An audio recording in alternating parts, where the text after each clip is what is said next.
So, Phoebe, the Conservatives talking about getting net migration down to tens of thousands, which is something we've heard from before. Is that, in your view, achievable?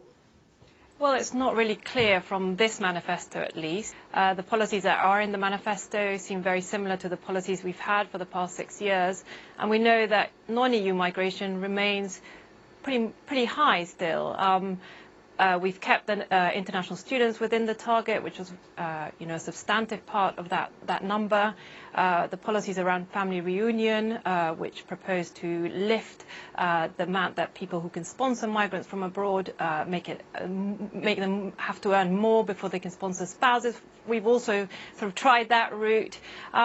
And on non-EU workers, I mean, the numbers aren't significant. As we know, employers have kind of put up a lot of resistance for further taxation on them before they can kind of bring workers from outside the EU, because I think there we are actually kind of, those are policies that we've already bottomed out. So it's not really clear how what is in the manifesto is going to deliver what the Prime Minister's proposing. But is it right for the Prime Minister to propose this, a cut in net migration? Because a lot of people will say effectively that's what many voters in the Brexit referendum were voting for, to leave the EU, to leave the single market, and therefore to stop the free movement of people and to curb immigration.